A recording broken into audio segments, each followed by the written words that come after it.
High হ্যাসগন, আশা করছি আপনারা সবাই ভালো আছেন। আজকে আমাদেরকে দেখাবো যে 10.4 রিলিজ ক্যান্ডিডেট ভার্সনের কী নতুন ফিচার থাকতেছে। আর আপনারা যদি এই আপডেটটা পেয়ে না থাকেন তাহলে তার জন্য আপনাদেরকে যে কাজটা করতে হবে, আপনাদের প্রথমে সেটিংয়ে যেতে হবে, তারপর সফটওয়্যার আপডেটে যেতে হবে, তারপর সেখান থেকে বেটা সফটওয়্যারে যে আপনার যে পাবলিক বেটা নামে যে অপশনটা রয়েছে সেখানে টগলটা সিলেক্ট করে দেন, তারপর আপডেট নাও নামে যে অপশনটা রয়েছে সেখানে ক্লিক করেন। তাহলে হচ্ছে আপনারা আপনাদের ফোনে iOS 18.4 এর যে রিলিজ ক্যান্ডিডেট যে ভার্সনটা রয়েছে সফটওয়্যারের, তো সেটা আপনারা আপডেট করতে পারবেন।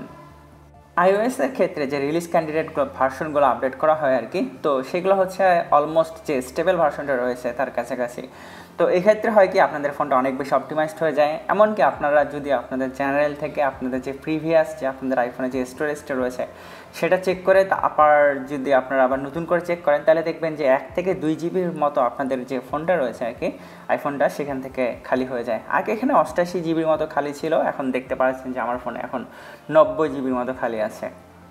iOS 18.4 এ যে প্রথম যে নতুন ফিচারটা রয়েছে আর কি, তো এখানে কিন্তু অ্যাম্বিয়েন্ট মিউজিক নামে একটা নতুন অপশন তারা অ্যাড করেছে। তো এর জন্য প্রথমে আপনাদেরকে কন্ট্রোল সেন্টারে যেতে হবে। সেখান থেকে আপনারা যদি নতুন কন্ট্রোল অ্যাড করারটাতে সিলেক্ট করেন, তারপর এখানে আপনার অ্যাম্বিয়েন্ট মিউজিকে স্লিপ, চিল, প্রোডাক্টিভিটি বা ওয়েলবিং নামে আপনারা এখানে অপশন পাবেন। যেমন ধরুন আমি এখানে স্লিপিংটা এখানে অ্যাড করে দিলাম।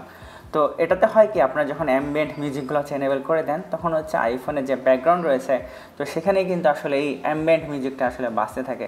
যেমন ধরুন আমি এটা প্লে করে দিলাম, তারপর যদি আমি লগ স্ক্রিনে যদি আমি সেটা চলে যাই, লগ স্ক্রিনে চলে যাওয়ার পর আপনারা দেখতে পাবেন যেটা হচ্ছে টিপিক্যালি মিউজিক প্লেয়ার যেভাবে বাজতে থাকে তো সেভাবে কিন্তু আসলে শো করতে থাকে। কিন্তু আপনার যদি আবার অ্যাকচুয়ালি যদি আপনি মিউজিক প্লেয়ারে যান আর কি, সেখানে কিন্তু দেখতে পারবেন যে এখানে অ্যাম্বিয়েন্ট মিউজিকের আসলে কোনো অস্তিত্ব আপনারা আসলে অ্যাকচুয়ালি খুঁজে পাবেন না।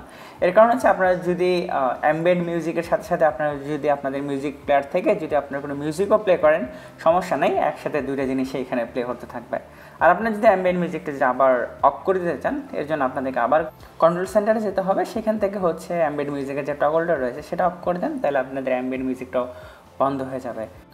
এর পরবর্তী যে ফিচারটা রয়েছে সেটা হচ্ছে আপনাদের যে ভলিউম বাড়ানো কমানো বা ব্রাইটনেসের যে টগলগুলো রয়েছে সেক্ষেত্রে যদি আপনারা একেবারে নিচে নীল করে দেন তাহলে দেখবেন যে আইকনের যে কালারগুলো রয়েছে আর কি সেগুলো সাদা হয়ে যায়। যেমন ধরুন আমি ব্রাইটনেসটা যদি একেবারেই 0 করে দিই তাহলে হচ্ছে সেটা ইয়েলো থেকে হোয়াইট হয়ে যাবে। এমনকি আপনাদের যে ভলিউম কন্ট্রোলটা রয়েছে সেটাও যদি একেবারে নীল করে দেওয়া হয় আর কি তাহলে দেখতে পারবেন যে এখানকার কালারটা ব্লু থেকে সেটা সাদাতে শিফট করে।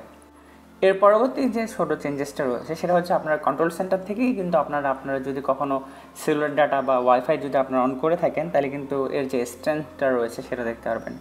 এর জন্য কন্ট্রোল সেন্টারে যান। কন্ট্রোল সেন্টারে যাওয়ার পর আপনার এখান থেকে সেলুলার ডাটা কিংবা যদি আপনার ওয়াইফাইটা যদি এখানে আপনাদের কন্ট্রোল সেন্টারে নিয়ে আসেন আর কি, সেখান থেকে যদি আপনারা সেই কন্ট্রোল সেন্টারটিকে আপনারা যদি এনেবেল করে দেন তাহলে হচ্ছে আপনাদের নেটওয়ার্কের স্ট্রেংথ কতটুকু আছে বা হচ্ছে আপনাদের ওয়াইফাই কভারেজ কতটুকু রয়েছে আর কি, তো সেটা আপনারা দেখতে পারবেন। এটা যদি এখন অফ আছে যদি অন করে দেই তাহলে হচ্ছে এটা ব্লু বা গ্রিন আইকনে আপনারা দেখতে পারবেন, মানে গ্রিন যতগুলো আছে আর কি এখানে ফুল নেটওয়ার্ক, তাই হচ্ছে এখানে ফুল নেটওয়ার্কটা এখানে শো করতেছে।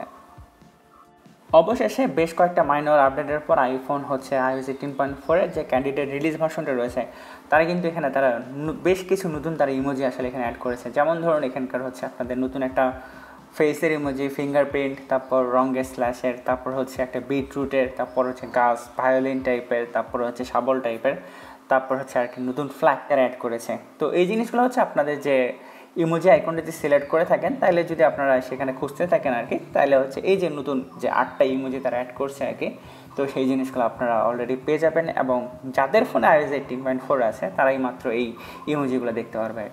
এর পরবর্তী যে ফিচারটা রয়েছে সেটা হচ্ছে আপনারা জানেন যে হচ্ছে এখন থেকে আপনারা আপনাদের আইফোনের ডিফল্ট অ্যাপ্লিকেশন কিন্তু আপনারা ইউজ করতে পারেন। তবে ডিফল্ট অ্যাপ্লিকেশনের ক্ষেত্রে এখন যদি আপনারা এখানে ট্রান্সলেশন নামে একটা নতুন তারা সেকশন অ্যাড করেছে, তো আপনারা চাইলে অন্য কোনো যে ট্রান্সলেটর যদি আপনারা ইউজ করতে চান ডিফল্ট অ্যাপ্লিকেশন হিসাবে তাহলে এখন থেকে চাইলেও কিন্তু আপনারা হচ্ছে এই যে ট্রান্সলেশন নামে যে অপশনটা রয়েছে সেখানে কিন্তু আপনারা অ্যাড করতে পারবেন।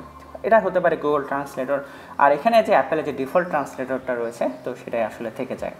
এর পরবর্তী যে বিষয়টা রয়েছে আপনারা যখন অ্যাপ স্টোরে কোনো অ্যাপ্লিকেশন ডাউনলোড করেন আর কি সেটা কিন্তু আসলে অ্যাপ স্টোর থেকে যখন আপনারা সব গেট দেন সেটা কিন্তু আপনারা সরাসরি এখান থেকে আপনারা পজ করতে পারেন না। পজ করার জন্য এখান থেকে হচ্ছে আপনাদেরকে সরাসরি সেটাকে ক্যান্সেল করে দিতে হয়। কিন্তু iOS 18.4 এর যে রিলিজ ক্যান্ডিডেটটা রয়েছে এরপর থেকে যদি আপনার কোনো অ্যাপ্লিকেশন যদি আপনারা ডাউনলোড করেন, তো আপনারা যখন কোনো অ্যাপ্লিকেশনে যাবেন আর কি, তো ওইখানকার আইকনটাতে সিলেক্ট করেন, তাহলে হচ্ছে আপনার সরাসরি সেটাকে পজ করে আবার হচ্ছে রিজিউম করে হচ্ছে আপনাদের যে অ্যাপ্লিকেশনটা রয়েছে সেটাকে আবার পুনরায় আপনারা ডাউনলোড করতে পারবেন। এই জিনিসটা অনেক বেশি হ্যান্ডি, কিন্তু আগে দেখা যেত যদি আপনার ফোনে আপনারা পজ করতে পারতেন না, বরং সেটা ডাউনলোডটা ক্যান্সেল হয়ে যেত। এর পরবর্তী যে ফিচারটা রয়েছে, আপনারা আপনাদের যদি সিরিতে যান তাহলে এখানে আছে নতুন ল্যাঙ্গুয়েজ বা নতুন একটা ভয়েস তারা অ্যাড করেছে। সেটা হচ্ছে সিরি থেকে ভয়েসে যান, ভয়েসে গেলে আপনার হচ্ছে একটা অস্ট্রেলিয়ান নামের নতুন ভয়েস আর কি আপনারা এখানে পেয়ে যাবেন। আগে কিন্তু আসলে এই জিনিসটা ছিল না। এটা হচ্ছে একটা ল্যাঙ্গুয়েজ থেকে আরেকটা ল্যাঙ্গুয়েজে অ্যাকসেন্টগুলো রয়েছে সেগুলো হচ্ছে খুব সামান্য একটা পরিবর্তন থাকে, খুব আহামরি যে একেবারে পরিবর্তন হবে এমনটা না, তবে something is better then nothing, মানে এখানে তারা অস্ট্রেলিয়ানটা অ্যাড করে দিয়েছে। এর পরবর্তী যে পরিবর্তনটা রয়েছে, আপনারা জানেন আপনারা যখন কল করেন আর কি, তখন যে মাইকের যে ইন্ডিকেটরটা রয়েছে সেটা কিন্তু হচ্ছে ক্যামেরার মাঝখানে থাকতো, আর এখন কিন্তু সেটা যে ক্যামেরার যে ইন্ডিকেটরটা রয়েছে বা মাইকের যে ইন্ডিকেটরটা রয়েছে সেটা যে ডাইনামিক আইল্যান্ডে চলে যায়, সেক্ষেত্রে কিন্তু সেটা একেবারে পাশের দিকে চলে যায়। এই জিনিসটা হয়তো বা একটু আগলি লাগে, তবে হয়তো বা এর কোনো পারপাস রয়েছে ইন ফিউচার। এর পরবর্তী যে বিষয়টা রয়েছে সেটা হচ্ছে পারফরমেন্স। আপনাদেরকে অলরেডি যে নতুন ফিচার বা যে পরিবর্তনগুলো রয়েছে সেগুলো দেখাই দিচ্ছি। তো এখানকার যদি আমরা রিলিজ ক্যান্ডিডেট যদি বেঞ্চমার্কটা একটু টেস্ট করি আর কি, সেটা হচ্ছে কাইন্ড ডিসঅ্যাপয়েন্ট, 1 থেকে 2% মতো যে মাল্টিকোর স্কোরটা রয়েছে আর কি, সেটা যদি আমি প্রিভিয়াস যে আপডেটটা রয়েছে সেটার সাথে কম্পেয়ার করি তাহলে দেখতে পারবেন যে কিছুটা বেঞ্চমার্ক স্কোর কমে গেছে। রিয়েল লাইফে আসলে এটা কোনো ম্যাটার করবে না, তবে আপনাদেরকে একটা জিনিস জানা রাখি, যখন আপনারা কোনো আপনাদের ফোনে রিলিজ ক্যান্ডিডেটটা আপডেট করে নেবেন, আর যদি ফাইনাল ভার্সনের সাথে রিলিজ ক্যান্ডিডেটের মধ্যে যদি কোনো পার্থক্য না থাকে তাহলে কিন্তু আপনারা ফাইনাল আপডেটটা পাবেন না। তখন যে রিলিজ ক্যান্ডিডেট যে ভার্সনটা রয়েছে সেটাকে ফাইনাল আপডেট হিসাবে কাউন্ট করা হবে।